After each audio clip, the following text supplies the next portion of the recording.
Hello everybody, welcome to Snyder's Inc. and today we got a MrBallen video.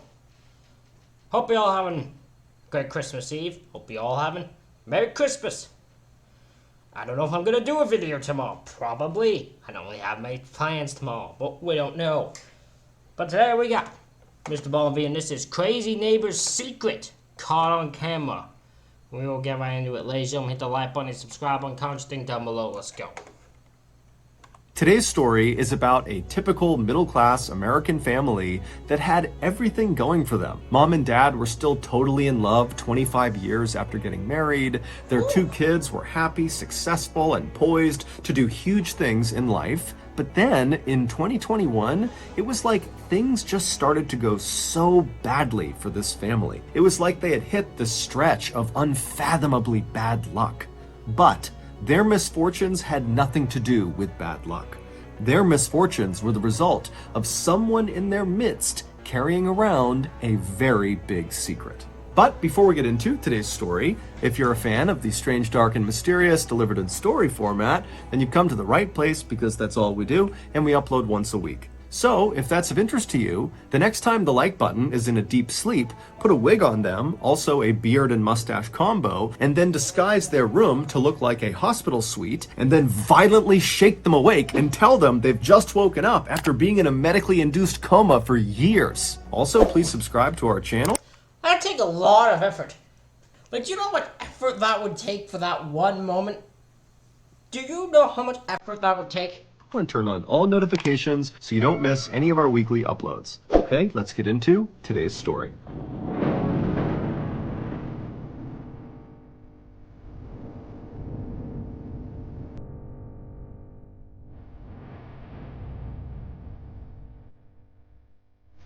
In the early 1990s, a woman in her early 20s, named Krista Frater, was working as a manager inside of a retail store called the Boston Store in Madison, Wisconsin. Not long after she was hired there, the Boston Store would hire another employee to work at their Madison location. His name was Bart Halderson, and like Krista, he was in his early 20s, although he was 3 years younger than Krista, and he was hired to be a clerk. Bart and Krista didn't know each other before working at the same location, but their shifts often overlapped, and so in time they got to know each other, and they found they had a lot in common. They both had grown up roughly outside of Madison, Wisconsin. They both had graduated from the same college, the University of Wisconsin-Madison, and they both shared a love of home design. Krista, who had majored in art history in college, was very passionate about interior home design. As for Bart, he was just one of those people who naturally could fix just about anything with his bare hands,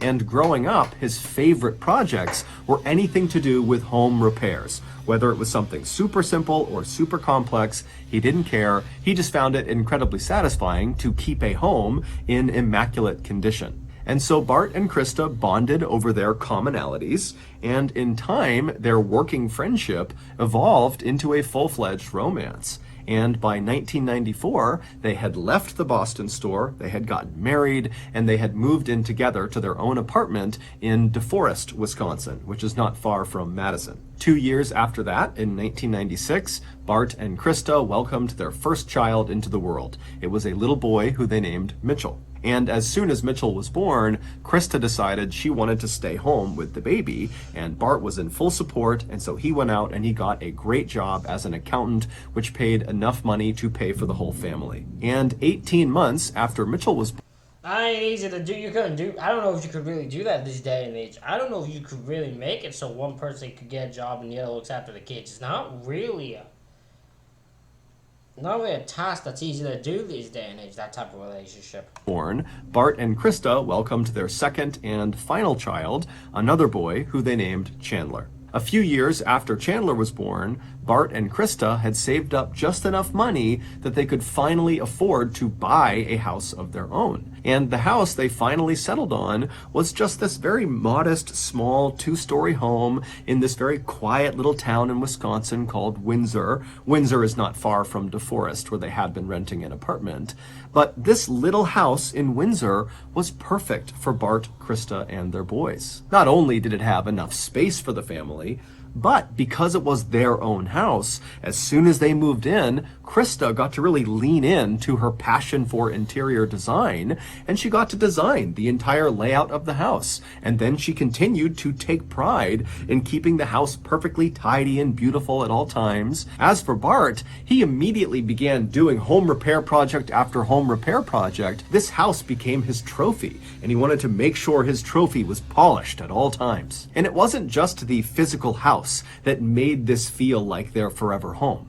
It was also their neighbors. As soon as they moved in, Bart and Krista made friends with all of the people that lived on their street, and they were all so friendly and welcoming. And then before long, the Haldersons were deeply invested in community activities like the Boy Scouts and the Kiwanis Club, and they were donating their time and money to other charities. I mean, so quickly, the Halderson family just found where they belonged. And over the next 2+ decades, life for the Haldersons in this little home in Windsor remained perfect. Bart continued to move up the ladder at his accounting firm, and Krista continued to be a devoted mother and housekeeper. As for the kids, Mitchell and Chandler, they were given every opportunity their parents could possibly give them. And in that loving and supportive environment, they both thrived. By 2021, the older brother, Mitchell, who was 25 at the time, he had moved out and was living alone in an apartment, and he had graduated from college. He had landed an incredible IT job with a local, very successful company.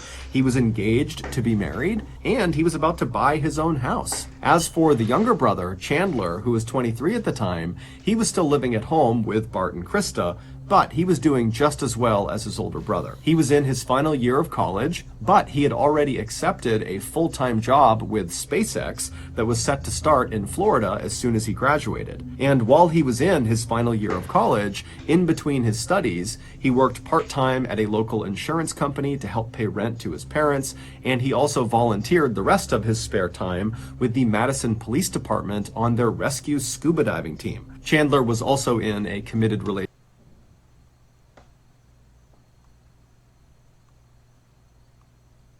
Is that a thing? A rescue scuba diving team? Is that even a thing? I never heard of that in my life.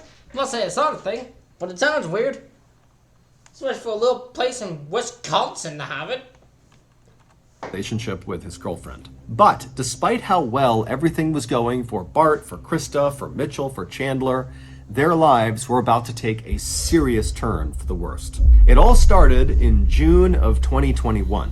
That month, Chandler, who was only weeks away from flying out to Titusville, Florida to start his job with SpaceX, fell down an entire flight of stairs, smashing his head in the process. Now, he immediately picked himself up and tried to tell himself that he was okay, but over the course of that day, he started to feel woozy and disoriented, and his legs started to feel numb. And so in a panic, he rushed himself to the hospital, and unfortunately, when they scanned his brain and they checked him out, the doctors discovered he had a severe concussion from this fall, and he had a brain bleed that almost certainly would require surgery at some point down the road. Also, the numbness in his legs appeared to be the result of permanent nerve damage. And so suddenly, Chandler, who was so excited about this opportunity in Florida, is now back home in a neck brace with a cane to get around. And even with the cane, he can barely walk. And then adding insult to injury, he almost immediately lost the job at SpaceX because he couldn't travel to Florida to start the job. I think I know who the person is that has a secret. And they talk about Chandler here. I don't know what the secret is, but I'm pretty sure Chandler's the one that's got the secret.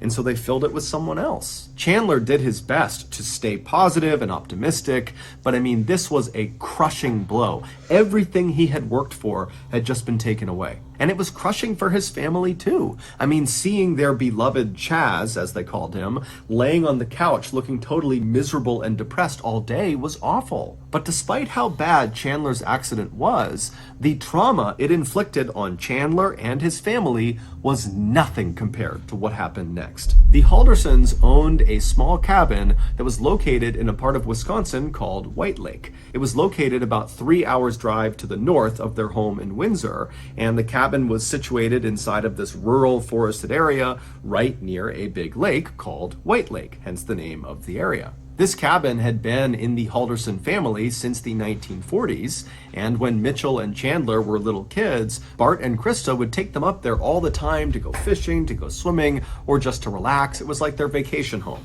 But at some point, Chandler and Mitchell reached a certain age where they weren't that interested in going to the cabin anymore, and so as a result, Bart and Krista basically stopped going. However, just 2 weeks after Chandler's horrific injury, there was this huge storm that rolled through the White Lake area.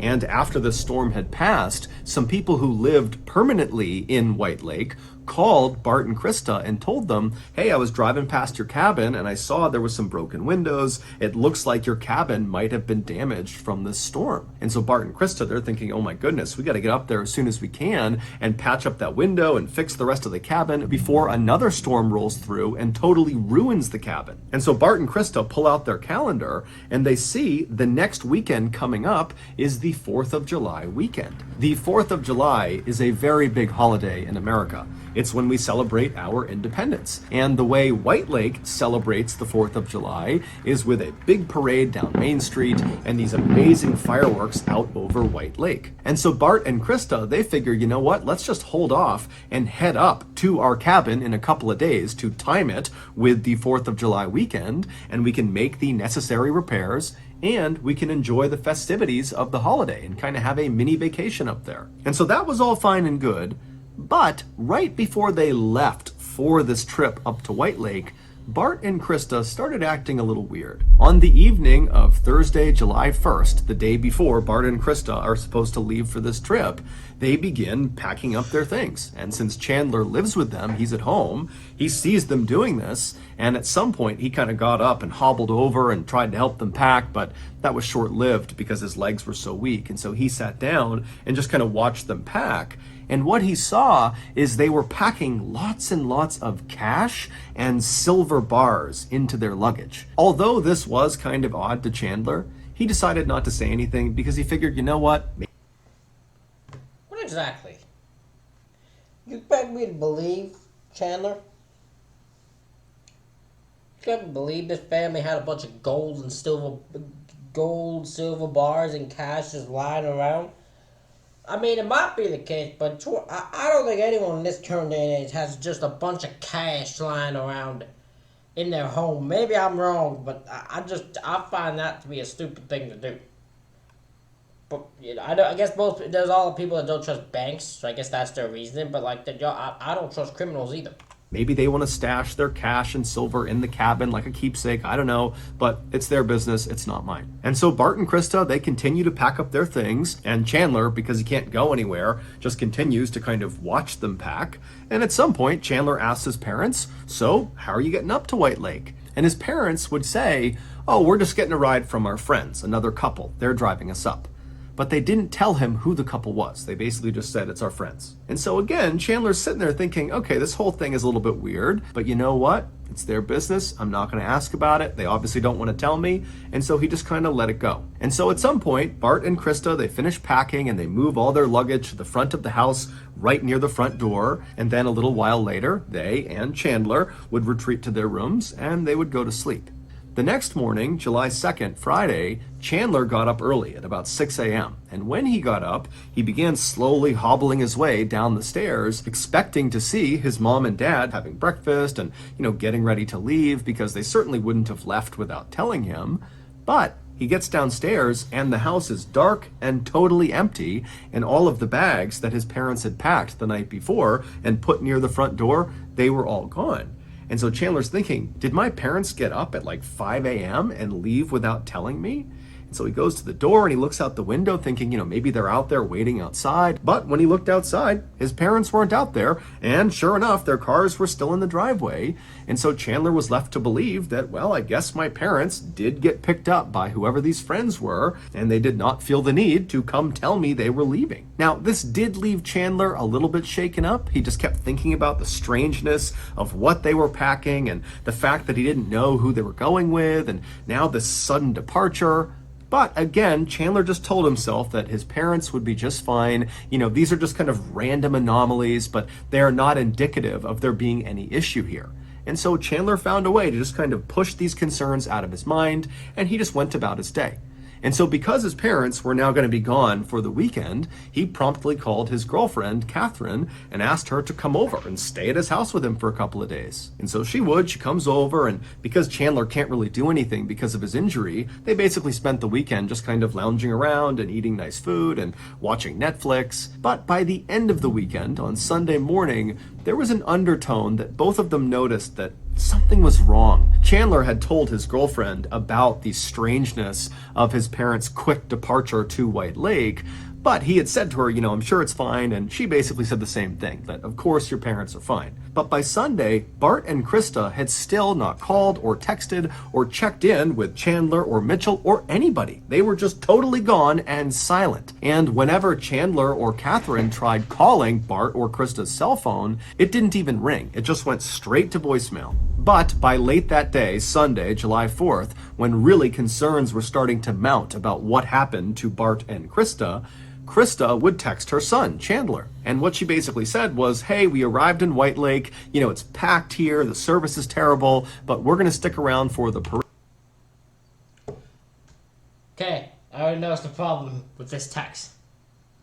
I'm going to give it a minute. I want to see if y'all can figure out what's wrong with this text being sent on Sunday.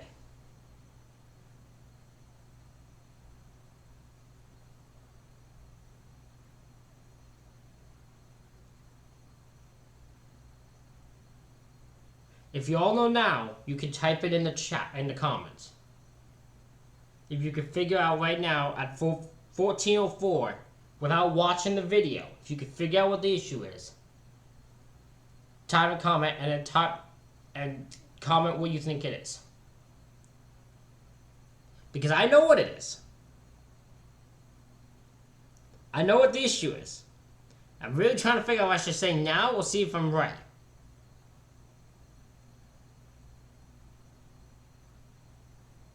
I'll say it now. I think I've given enough time. Okay. If I'm about to say it now, if you want to put it in the comments, still pause the video, put it in the comments, then go. Because the thing I noticed,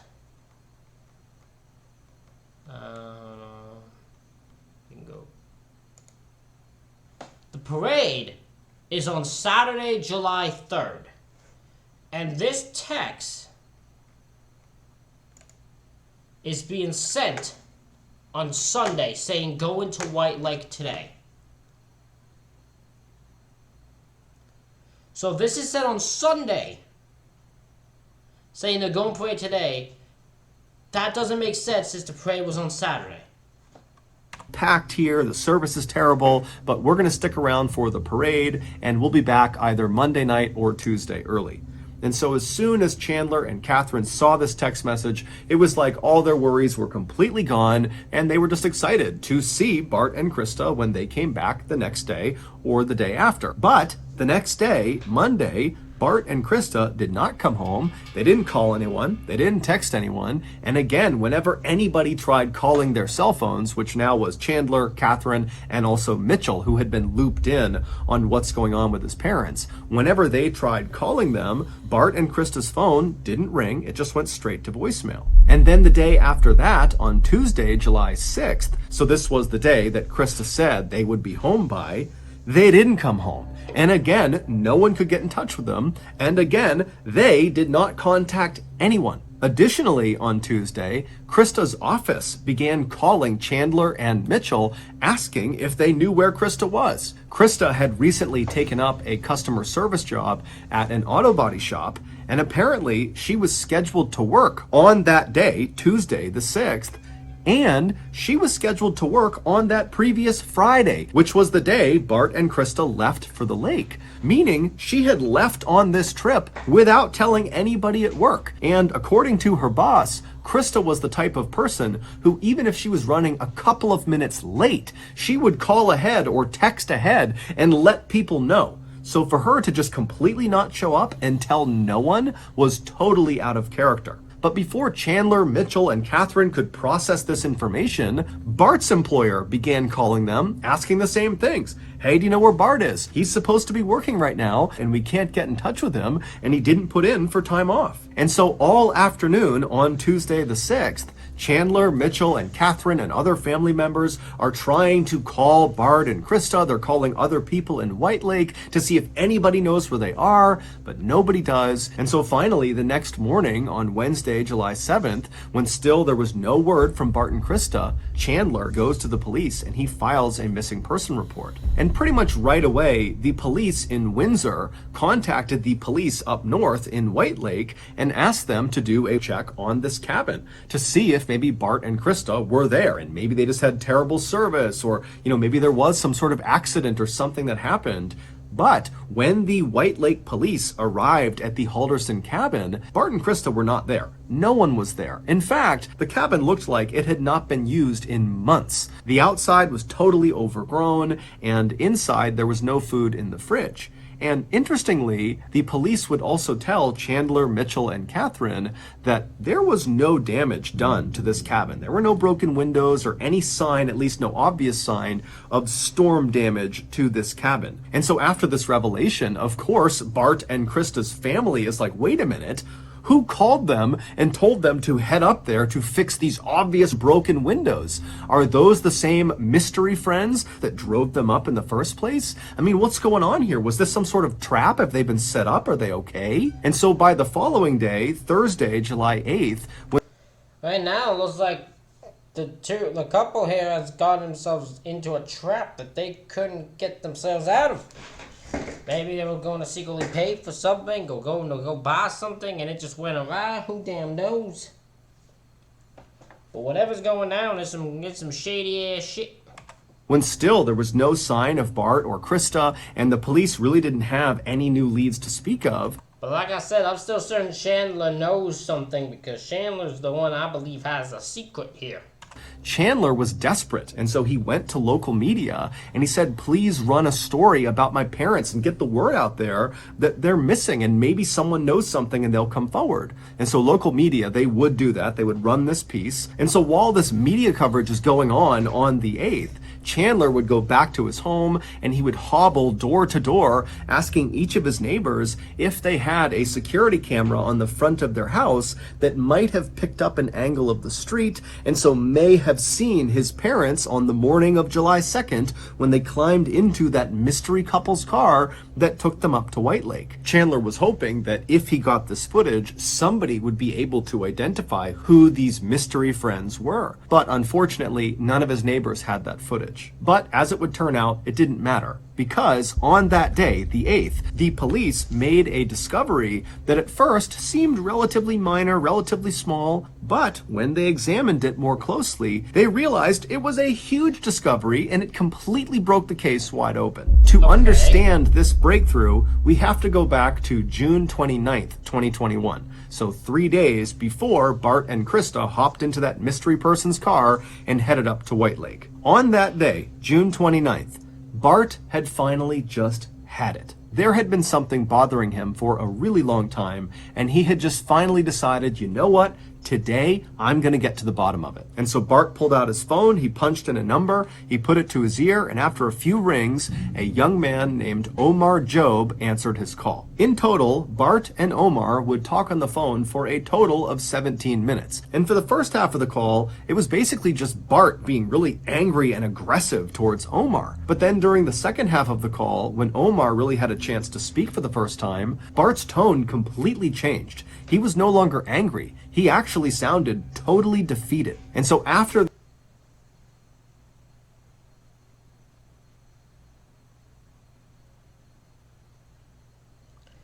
So what did Bart find out? I'm certain till the end involves Chandler, just because of how much they have put into Chandler and how much they keep bringing him up. So my assumption is he found out Chandler faked something. He found out Chandler maybe faked his injuries. That's my guess. He faked his injuries. This 17-minute phone call finally comes to an end. Bart is left kind of in shock, but he knows he now needs to set up an even more intense meeting with a group of people, and he needs to tell them what he just learned from Omar. And within 24 hours, Bart had set this additional high-stakes meeting with this other group. It was set for 3 p.m. on July 1st. July 1st was the day before Bart and Krista would leave for White Lake. And so on July 1st, the day of this new pivotal meeting, Bart was working from home, and at some point he looked at his watch and he saw it was just after 2 p.m. And even though this meeting he was going to have was still an hour away, the location of the meeting was a bit of a drive away, and so he knew he needed to leave soon. And so Bart stopped working and he texted Chandler, who was in the house with him. He just said, "Ready to leave when you are." Chandler was aware of how important this meeting was for his dad. He also understood the terrible position his dad was in. And so he had agreed to go with his dad to this meeting. And so after a couple of minutes, both Chandler and Bart have gotten dressed and ready for this meeting, and they met downstairs on the first floor, and after kind of a nod to each other, they begin walking towards the front door. But then something happens. Chandler was standing behind Bart, and so as they're moving towards the door, Chandler reaches out and grabs a rifle he was hiding on the first floor. He raises it and he fires at least 2 shots into his father's back. And then once his father fell to... Okay. We have seen this, but I literally was talking to someone about this.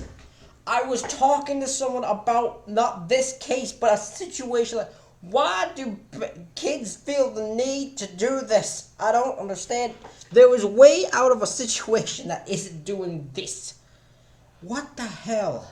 To the ground and was either dead or dying. Chandler, calm as can be, pulled out his phone and he texted his mother and told her, "Hey, Dad's phone is dead, so just text me." And then Chandler also sent his mother a text saying, "Get soda on your way home." To which his mother just wrote, "K, I can," smiley face. All Chandler was trying to do was buy as much time as possible to prep the house for his mother's return. And so over the next couple of hours, we don't know exactly what Chandler did, but it's assumed he moved his father's body into some hiding place, and then after maybe trying to clean up a little bit, Chandler laid in wait for his mother. And at 4:58 p.m., Krista would clock out of her job at the automotive shop. She would make a pit stop at a store to buy Chandler some soda. And then between 5:15 and 5:30, security cameras on neighbors' houses would pick her up pulling into her driveway. And then just a couple of minutes later, she walked inside of her beautiful little dream home where she had raised her family over the past couple of decades, only to be immediately gunned down by her son the second she walked inside. It would turn out Chandler was living a double life. I fucking knew it was Chandler. I fucking told that. I knew it. I could just tell because of how much they were talking about Chandler more than anyone else. It was like, hey, Chandler clearly knew was doing something. He had never graduated from college. He had gone to college, but for like a semester and flunked out. But he just kept telling his friends and family that he was progressing through college and then he graduated from college, all made up. He also did not have a job at the insurance company. He just told his family that he worked from home, which really meant he sat in his room and played video games all day. He was not a rescue scuba diver for the Madison Police Department because 1, he was not a scuba diver, and 2, because the Madison Police Department did not have a rescue scuba diving team. I thought that sounded sketchy because it made no sense because, fuck. Wisconsin does not seem like an area that would need a big rescue scuba diving team. Maybe they should, maybe I'm wrong on that, but it doesn't sound like something they need. And needless to say, he did not have a job with SpaceX. He had never even applied. As for his head injury, he may have bumped his head at some point, and he did go to the doctors by himself sometime in mid-June, but that doctor just told him he might have a mild concussion and then offered him a neck brace and told him, "You don't need to wear it. That's only if you want to wear it." But then very quickly, Chandler turned this non-injury into a debilitating, crippling, life-altering injury and literally hobbled all around with a neck brace and cane. And the reason he did that is he needed an excuse for why he wasn't starting his job at SpaceX. In short, Chandler lied about virtually every aspect. What? Do you know how much effort that takes? Do you know how much effort it takes to lie that much? Do you know how much brain power that takes? And you could be using to something productive if you just was so damn stupid. Chandler, you're a stupid man. You're a stupid goddamn man. Of his life to virtually everyone in his life. And for the most part, people did believe him. However, his parents were becoming more and more suspicious. Specifically, in 2021, he was telling them, oh yeah, I'm working at the insurance company, but he never had any money. He could barely pay rent to his family, if at all. That was always a downfall he should have figured out. He should have figured out what he was going to do to get... He'd have to find a way to get money. Because if you're going to say you work somewhere, you need money to come out. You need money to be given to people. And so his dad would say to him, how is it you are employed but have no money? And the way Chandler would handle this is he would create fake email accounts pretending to be people in HR at this insurance company, and then acting as them, he would write these convoluted emails that had these ridiculous excuses for why Chandler had not been paid yet. And so he would have that fake email. Again, do you know how much effort it takes to do this? Why is he putting so much effort into this when he could literally just get a job? What reason does he have to not have to get a job if he's putting this much effort into shit? Email account, email his real account, and then Chandler in his actual email would write back really angrily and sternly saying, you gotta fix this, my family's not happy. And then he would once again pretend to be the HR person who would say, I'm sorry, it's some issue that you can't affect, we're gonna fix it, but you gotta wait.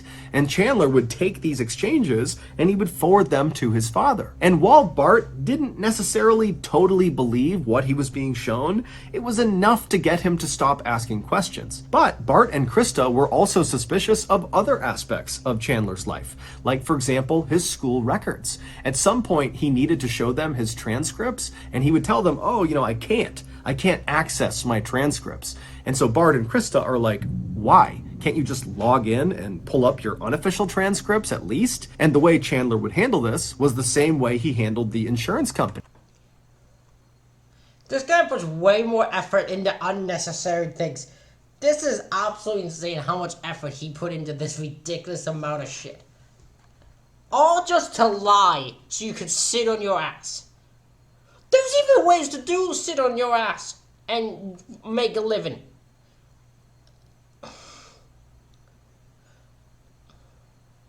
Instead, you killed your pet. You're going to jail. You're going to go to jail for the rest of your life. You're fucking evil, bro. You're fucking evil. He would create fictitious email accounts of people that were college advisors at Madison College, where he claimed to have gone and graduated from, and he would do those phony back and forths where it looked like the college was telling Chandler, sorry, you can't get your transcripts. It's this huge problem that's totally our fault, not yours, but you just gotta wait. There's nothing else you can do. We can't get them for you right now. And when Chandler would send these exchanges to Bart, Bart would get totally worked up about it, and finally he demanded that Chandler give him a phone number so he can talk to one of these college advisors. And so Chandler went out and got a burner phone from a convenience store, and he gave that phone number to his dad.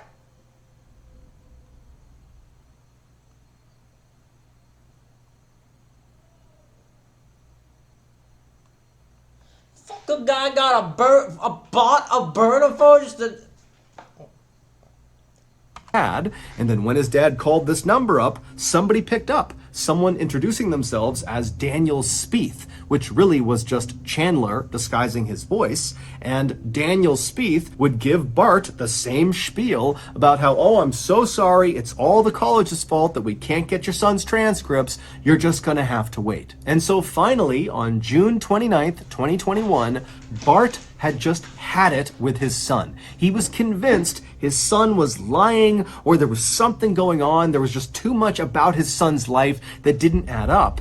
And so Bart decided he was just going to call Madison College and pretend to be Chandler and see if he could get his transcripts. And so he dialed a number for customer service at Madison College, and after a few rings, Omar Job, a customer service rep at Madison College, picked up, and initially Bart was kind of aggressive and mean towards Omar for really no reason other than he was just so frustrated with this whole situation. And so he's on this call pretending to be Chandler, and he's kind of barking at Omar to give me my transcripts right now. I go to your school. There's no reason you can keep them from me. But then after a couple of minutes, Omar finally was able to talk, and he said, hey, Chandler, I looked you up in the system, and you don't go to this school. You've never gone to this school, save for maybe one semester, and you failed out. And so it's at this point when Bart hears this that he just pauses for a really long amount of time on this call, and then he begins asking follow-up questions that are not really connected to trying to get transcripts, because now he knows the transcripts don't exist because his son didn't go to school.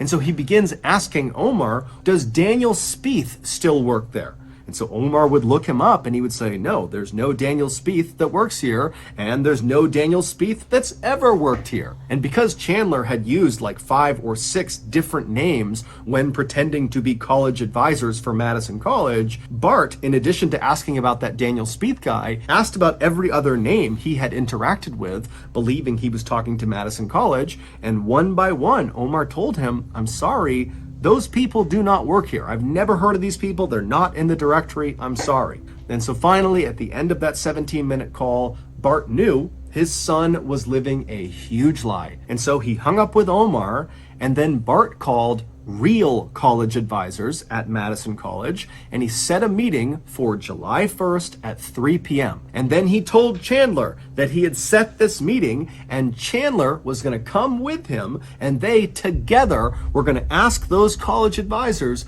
why they can't produce Chandler's transcripts. Now, Bart, of course, knew Chandler did not have transcripts, and so he likely had set this meeting to get Chandler to call the meeting off and come clean about this big lie so that Bart could get his son back on the right track, stop lying, and live a real life. But the way Chandler handled being caught was not to own up to any of this. He didn't call off the meeting. He just waited until the day of the meeting, and then he killed his father, killed his mother, and then dismembered their bodies and burned their body parts in the family fireplace. My man's insane. This is all just to get out of. What's your plan now? What's your plan now? What you think's gonna happen now? You really thought you wouldn't get caught doing this, you dumb fuck? Of course you're gonna get caught, you fucking idiot.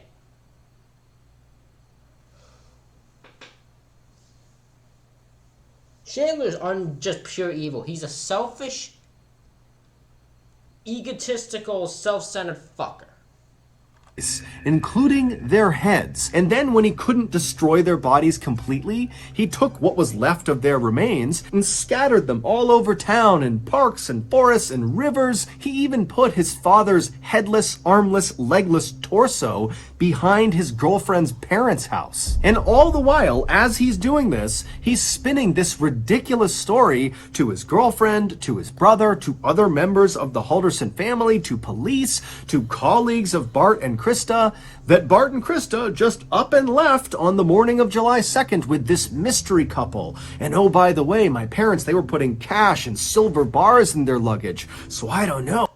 Trying to make it look as mysterious and unanswerable as they can. Oh, they went up to White Lake and now they're gone. I don't know what happened to them. We don't know why Chandler chose the story he did. It's unclear if he was trying to make it seem like his parents were suspicious and had gotten into something that had maybe gotten them harmed or kidnapped, or if he was trying to make it seem like his parents were just super gullible and had been taken advantage of by this mystery couple. We don't know. He was just trying to make the whole situation seem plausibly suspicious. Ultimately, though, Chandler did so many things that got him caught. From the mountain of physical evidence he left behind inside of his house, where he killed and dismembered his parents, and also at the various dump sites where he didn't even bury the body parts. He would just put them underneath sticks and branches, and so they were very easy to find. to his extremely suspicious behavior on July 7th when he walked into the police station and reported his parents missing. That whole time he was talking to police officers, he was acting so weird and was just saying things that didn't make sense, and he just totally came off like a guy who did not care at all that his parents were gone and really just seemed like a guy who was hiding something. But the big breakthrough that happened on July 8th that broke the case open stemmed from the text message Krista's phone sent to Chandler's phone on July 4th. When Chandler walked into the police station on July 7th and said, "My parents are missing," one of the first questions they had for him was, "Okay, well, when was the last time you spoke to your parents?" And Chandler would tell them he got a text message from his mother, Krista, on Sunday, July 4th. And then he showed them the text message. And the text message said that they had arrived in White Lake and they were going to be sticking around for the parade and they'd be back in a couple of days. But the police noticed that this text message had been sent on July 4th, but in White Lake that year, the parade was on July. I brought this up. This was what I found suspicious.